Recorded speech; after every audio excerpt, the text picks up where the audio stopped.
When I look at the aspirations, the goals, the ambitions of the American people, I think that people are ready for a new way forward. I grew up a middle-class kid. My mother raised my sister and me. She worked very hard. Yours is a story I hear around the country as I travel. And in terms of both rightly having the right to have aspirations and dreams and ambitions for your family. In some cases, it has taken nearly 2 minutes before Vice President Harris actually arrives at describing her policies. All right, so Nancy Pelosi had an interview with Jake Tapper today, and it's pretty hilarious. I wanted to take a few minutes and just share my reaction to it with you guys. She talks about Donald Trump. It's funny. She's talking about the campaign, Kamala's campaign, and different things about that. And then when Donald Trump is mentioned in the interview, she kind of goes berserk. She has a bit of a meltdown. It's like she loses her entire train of thought and can't put two sentences together anymore. So I thought it was pretty hilarious. So anyways, I want to bring that up and let's take a look at it. Former House Speaker Nancy Pelosi is here with us to discuss.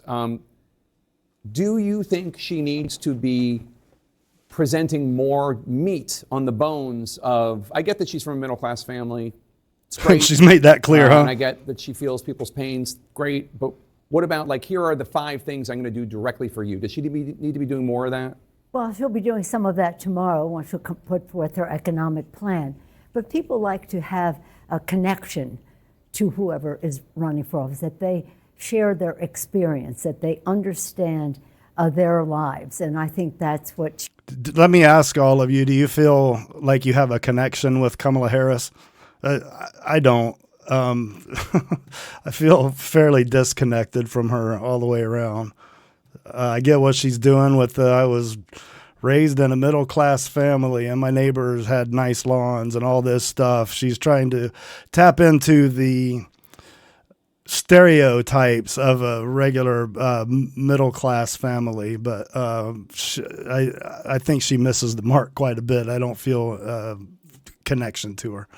She is establishing, but I never give advice to presidential candidates. The wisdom that they have, the political astuteness that they have to become the presidential candidate says they know something about the market out there. But I do think that the one issue in terms of the cost of living, people want to hear something very specific. She is saying that in that ad, but also tomorrow in her economic plan.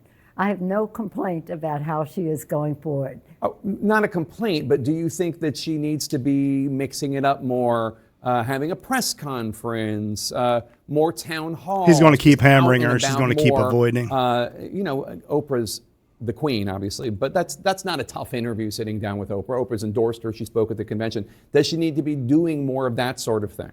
She will make that decision in her campaign agenda and her plan. What we're going to do, though, is make sure that we own the ground to get out every vote to elect her, that the message that is shaped is non-menacing, that it's uniting, all progressive and bold, but non-menacing, and that we have the resources, the 3 M's, the mobilization, message, money to get the job done. She will be herself. She will take it forward in the way that she has confidence to connect with the American people, show the empathy that she has. But make no mistake, I know her well, as you know. Okay, so she says she'll show the empathy that she has. Do you feel like Kamala shows empathy? I don't so much. She avoids any questions about how we got here, how the pain that people are feeling compared to the pain that they were feeling before she took office with Joe Biden. She avoids these questions. That doesn't make me see her as an empathetic character. She says things like, well, the price of eggs is too high and all of the price of gas is too high, and we understand that. But those are just words, man. That's words. I don't feel it from her. She doesn't experience it. she's not. I don't get a feeling of empathy at all from her. She is a person of, I know her personally, and she is a person of goodness, Goodness. of deep faith, and that's why she cares so much about people and their well-being. Officially, I know her. Policy-wise, she has strength. She knows the issues. She knows the strategy. She's eloquent in her presentation. Well, I know she has your vote. Well, she doesn't have strength. If she had strength, she would have gone on a Fox News debate. She would have accepted all 3 debates that Donald Trump had offered in the beginning, instead of now not scoring so well with the independents that she had hoped to in the one debate, and now coming back and trying to beg for more debates. She would have came out straight from the beginning and said, yeah, I'll accept all of those debates. I need to let the American people know who I am. I need to connect with them. I need to join, create a bond with them and show them that I'm empathetic towards their, but she didn't. And even in the debate that she did have, all she did was jab at Trump, just try to provoke him into kind of falling for the, just the triggers, the traps that she was laying out, which he did. He fell for it often, many times, but we got nothing from her in that debate. If she was strong, as Nancy Pelosi says, she would have come out and she would have said, yes, this is my plan. This is what I stand for. And this is what I'm going to do for the American people. And she would come out and she would say it to everybody frequently. She would come out to press conferences and she would answer all of the questions that Americans have for her. But she doesn't do that. She doesn't do that at all because she's not strong. She's hiding because she knows that at least I believe that she knows that her policies are going to not be taken well. They're not going to be well liked. They're not going to be embraced by the American people. I don't think that she has anything strong to put out there that are going to make people say, yes, I want to vote for her. So she hides and she lets media do this thing. But they seem to be turning a little bit. Jake Tapper's made a whole different, he's kind of done a 180 from what he was a few years ago. But yeah, I don't see Kamala Harris as strong at all. Maybe you feel differently. Let me know in the comments. Vote, but it's neck and neck. It is. I've never seen an election this tight at this point. Usually somebody has an edge at this point. That could change, but it's neck and neck. In the battlegrounds, it's neck and neck. So I do wonder, it seems like she's running kind of cautiously, and I wonder, does she need to take more risks? Well, I would say, since you said, she has my vote, I wasn't speaking about myself, because that's one vote. I'm talking about, I was in 3 states last week, not counting California and Washington, where I began then. And the enthusiasm out there is great for her. But again, it takes us to a point and we have to get those other votes. So no one is taking anything for granted. We assume nothing. You know the word assume, it makes an... Look at her. She's getting worked up. You can always tell that right arm it has a life of its own and takes on a whole action independent from her neurological system or something. When she gets to talking and gets excited and gets carried away with something, it's funny. Ask of you and me. And I keep reminding people, mobilize, get out every vote that is eligible to vote and make sure they're counted as cast. Message, non-menacing, uniting, bringing people together, money.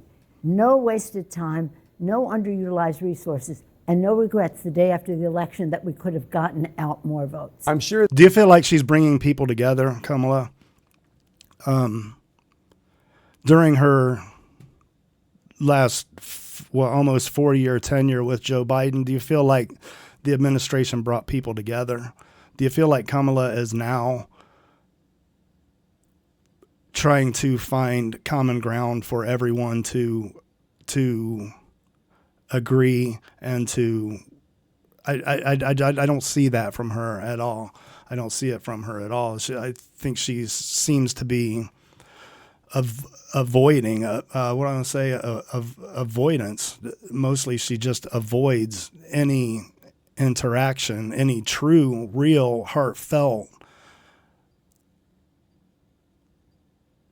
interaction with people or connection with people, as she said earlier. She's trying to make a connect. I don't feel that. She everything seems, it feels scripted. It feels like it's on repeat. She repeats the same things over and over, depending on which crowd she's in front of. They say, the other day I saw something and it said, well, she's trying to focus on the vital states, the swing states, and just put all of her efforts there and talk to those people. Well, I'll tell you, I was working for a factory once, and they were trying to get a union in there, and the company brought in, union busters to educate the workers, the employees, about unions. And this is the tactic they used, is the same tactic she's using. See, rather than go in front of a national audience regularly and talk in press conferences that the whole nation can see at once, she breaks it down into little subdivisions so there are less people. This was a tactic Joe Biden did as well, all the time. So she breaks it down into smaller groups of people. That way it can, the information can stay controlled. If she says something that's unpopular, unlikable, isn't really going to fly, well, only this group of people know it. And then rumors can go out, but only this small group of people ever witnessed that, see? So she doesn't get that national exposure. And that's why I'm saying the union busters did that. They broke everyone up into small teams, and they would have, all through the day, they would have classes of, say, 10 or 15 people that they would come and they would talk. And then that way, if somebody got out of hand and showed them some information that might draw the rest of the employees toward unionizing, it was only in that small course. See, there was no big exposure for everyone to be like, oh yeah, I'm on board with that guy. So that's what she's doing. She's protecting herself by going and only talking to people at the rallies and at these smaller events. And Joe Biden did it as well. It's a dirty tactic, I think. It certainly isn't an honest tactic. It's not open. It's not exposing yourself to, the people you're asking to vote for you. That you hear from progressive voters, Democratic voters who say, as I hear from them on social media, the media made such a big deal out of Joe Biden's alleged cognitive problems. Why don't they talk about Donald Trump's cognitive problems? Here we go. Well, Donald Trump talked about that just a second ago, and I want to get your reaction. Let's run that clip. They laugh at us all over the world. They're laughing at us. And you know what they're really laughing at? Kamala, because they can't believe that she's going to be president. They can't believe. You talk about cognitive problems? She's got bigger cognitive problems than he has, in my opinion. Donald Trump. Okay, so if you remember back before Jake Tapper gets started and we get into Nancy Pelosi, if you remember back just a couple of months before Kamala was handed the reins to the presidency, Nancy had said something earlier about that, like anyone who's had shown the political know-how to get in this position. Well, she didn't. She was handed everything. She's been handed everything all along. But before she was handed the ropes to this campaign and this run for presidency, they wanted rid of her. They all wanted rid of her. Nancy Pelosi wanted rid of her. Barack Obama wanted rid of her. They wanted to do a, what do I want to call, like a speed dating kind of primary where they could let people elect from a group of people, select from a group of people who they wanted to run, because they were trying to figure out a way to ditch her. They had been trying to figure out a way to ditch her. Even for Joe's second run for presidency, they were like, how can we push her away? Because I think they were worried that once Joe got in his second term, he wasn't going to be able to last an entire term, and they didn't want her taking his place when he went. But now they're stuck with her. So anyway, let's move on. Trump saying that Kamala Harris has bigger cognitive problems than Joe Biden. Why would you even cover that? This is a person who's not on the level. He is their nominee for president. He is incompetent. Let's not even talk about the silliness of it all. and the weirdness of it all and the assault on women that it is. We're not going to talk issues. Incompetent. Well, she's not going to talk about it, then why is she talking about it? We're not going to talk about it, and then she mentions all of it. But look how she's losing her shit already. She's already started slipping off the deep end, right? Here in a minute, it gets even better. The only thing he did as Look at president, that arm. the only thing he did as president when he had the majority was to pass a bill that gave a tax cut that gave 83 of the benefits to the top 1%, adding $2 trillion to the national debt. The worst job. Okay, so I read something about that the other day because this is always a point that the lefties throw out. He threw a tax cut to the ultra wealthy. Well, I can tell you from my experience, my own personal experience, that tax cut, as a direct result of that tax cut, the company that I work for gave us about between a 15 and 20% raise, every employee in the company. And they were able to set up a wage structure, a progressive wage structure over the coming 3 years. And it held our insurance premiums at the same as it was the year before. So to say this was a tax cut for the ultra wealthy, the middle class benefited from that. And I was reading something the other day, and I wish I could I'll try to go find it and see if I can bring it back to you. I'll put a link in the description if I do. But it said overall, the entire middle class benefited by, what I want to say, improving their economic circumstances by 15%. So they want to claim this, but it actually did help people. I know it helped me personally. And I know everyone who certainly worked in the same facility as me, it helped them. So people were helped by that tax cut, not to mention that we are now still benefiting directly from that tax cut. Okay? I think it's, what was it, a 10 or 20% somewhere, I can't remember exactly, but everyone who earns wages got a tax cut. You may not remember it, but on my paychecks at the time, it was about a 12 to 15% difference in pay that I was bringing home after that tax cut. So, and that's aside from the wage bonus from the raise that we got. So that tax cut gave an extra 10. It is between 10 and 15%. We still have that right now. That's still in effect right now. But what's going to happen in 2025? The next president will have the option to try and continue that tax cut for the wage earners, for us, for the middle class. Well, the working class, I'll say, not necessarily middle class, but so they will have the option to continue that tax cut. And Joe Biden already made clear that he was not going to continue that tax cut. Now, the wealthy, the ones she's talking about, the corporations, the wealthy who got that tax cut, they will keep that, the companies, right? So they will keep that tax cut, but who will lose the tax cut is us. So that's going to be more money coming out of our check and going into the federal government. That's going to happen if Kamala wins, because that Joe Biden had already made clear that's what his plan was, and that's certainly what Kamala's plan will be. But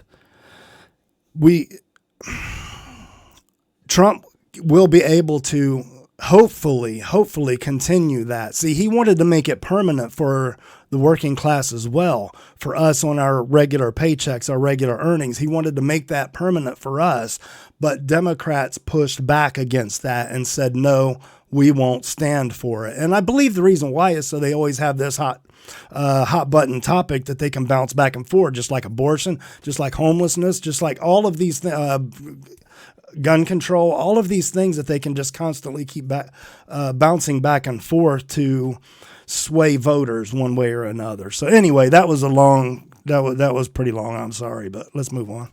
Job creation record of anybody president since Herbert Hoover. Because of COVID, yes. Well, it's not because of COVID. We put $3 trillion into the economy when he was president, working with and the Congress working together. We put three. So she's saying he put $3 trillion into the economy working with Congress. So I don't think this is the burden that she thinks it is. But listen, she can't control her thoughts right now. Here, I'm going to back it up so we can just watch this all over again without me talking. Let's see. Let's go back to about right here. They gave 83 tax cut. They gave 83 of the benefits to the top 1%, adding $2 trillion to the national debt. The worst job creation record of anybody president since Herbert Hoover. Because of COVID, yes. Well, it's not because of COVID. We put $3 trillion into the economy when he was president, working with and the Congress working together. We put $3 trillion into the economy. So don't blame it on. And what did he do with COVID? Denial and delay, responsible for thousands and thousands of people dying. So if you're going to forgive his job record because of COVID, make sure you attribute many of those deaths to him as well. Not forgiving anything. Just know she couldn't even parse her sentences together. That was crazy. I thought that was hilarious. But she's going to go on Mike Johnson here in a minute. Watch. just noting the content. Incompetent. Forget silly and crazy and crooked and all the rest. Incompetent. Let me just say, why do I run that clip? I run that clip because that's the Republican presidential nominee, and I thought you might have a reaction to it. That's his I'm job. about to run another clip, and this one is the House Speaker, Mike Johnson, and today he was asked whether he'd follow the regular order when it comes to the election certification process if Kamala Harris beats Donald Trump in November. We don't actually have the clip. I'm just going to tell you what he said. He said, quote, "If we have a free, fair, and safe election, we're going to follow the Constitution." What do you think of that, the caveat? Why should there be a caveat? Why don't we just all agree? Why don't we just all agree? Well, because if it's not fair and free, we're not going to agree. For the peaceful transfer of power. You're not going to, the Democrats, I can assure you, won't agree to a peaceful transfer of power if they believe that Republicans may use underhanded tactics. They wouldn't do that. There's no way they would do that. So she is asking for something that they would not themselves do. Trying again to wed himself to this fake conspiracy theory about the election. But you know what? We don't agonize, we organize. And we organize to make sure that Hakeem Jeffries has that gavel on January 6th. It's very essential. Lord help us. Not only for the issues that we care about, our kitchen table issues, lowering the cost of prescription drugs, which we have done, lowering the cost of health care, which we have done, lowering the cost of child care, which we did, but we have to. Okay, so she talked about lowering the cost of prescription drugs. I want to talk about that just real quick for a second. I don't know if this affects everyone, but they lowered the cost of prescription drugs for Medicare, right? For Medicare. That doesn't mean your private insurance is going to get a lower cost. That doesn't mean your out-of-pocket expense is going to be a lower cost. That's for Medicare. They always blow this up like it's, and truthfully, they shouldn't have control over the cost of prescription drugs. But they can control the federal government entities that pay for it, the agencies. So they lowered the cost for Medicare. But here's what a friend of mine didn't tell me, he posted on, I think it was Facebook the other day. He was receiving a regular medication, and after that cost was dropped for Medicare, his out-of-pocket expense went up. His insurance had paid it, and then he had to pay more as a result. See, so when government gets involved, and they get involved in cutting prices, cutting costs like this, and forcing companies to only give them so much, someone else is going to pay that expense. I guarantee you, every time. Someone else is going to pay that. So when Kamala comes out here and she starts talking about government setting price caps on groceries and whatever else, somebody's going to pay that cost somewhere. Someone is going to pay it. And it's going to be someone who didn't want it in the first place. To renew. Lowering the cost of so many housing, as Kamala has put forth. That's all important. But our democracy is very important. Hakeem Jeffries, now we are working, as we work to elect a Democratic president and vice president, to elect a Democratic Congress, to make sure that we can't have this a personal opinion when it's an absolute fact of numbers. Are you worried? The election. Are you worried about what might happen when Congress meets in January 6, 2025, under House Speaker Johnson, if he is the Speaker? And I don't know what the results are going to be, but let's assume that he's still the Speaker. Are you worried? Well, first of all, Hakeem will be Speaker. Second of all, if the Republicans win, they have their own fight on their hands, and that may be what he's campaigning for there. But the fact is that the government, the U.S. federal government, has declared that a national special security day. So there will be increased security around the Capitol at that time. So the mob won't be in the room. Well, nobody could ever foresee that the President of the United States, disrespecting the office that he held, would incite an insurrection. I'm so tired of hearing that, and I know everyone else is too. The president incite. Go back and watch my previous video. I'll put a link to it in the description, and I'll post it as the banner video at the end of this video. But what happened isn't what they say happened. And when she says nobody could have foresaw that, Trump foresaw it. Trump did see that happening. What happened on January 6th, there's solid evidence to support that now. He did see it. He did authorize the National Guard or even active military, active duty to be there and quell any chaos that would come about. He did that 3 days before, 2 to 3 days before, okay? And he told General Mark Milley, use whatever you need to use, just make sure it's safe. So he did see it coming. He did most certainly and definitely order the military. And you need to go watch my video from the other day, because it's enlightening and it's eye-opening what actually took place there. The finger should be pointed at other people, one including Nancy Pelosi. But anyway, that's all I've got for you. Thanks for sticking around and watching. If you made it this far, please leave a like and share this video, subscribe, leave a comment if you want to talk about something that went here. If you want to talk about anything, I'll just have a conversation with you. So anyway, take care. Catch you next time.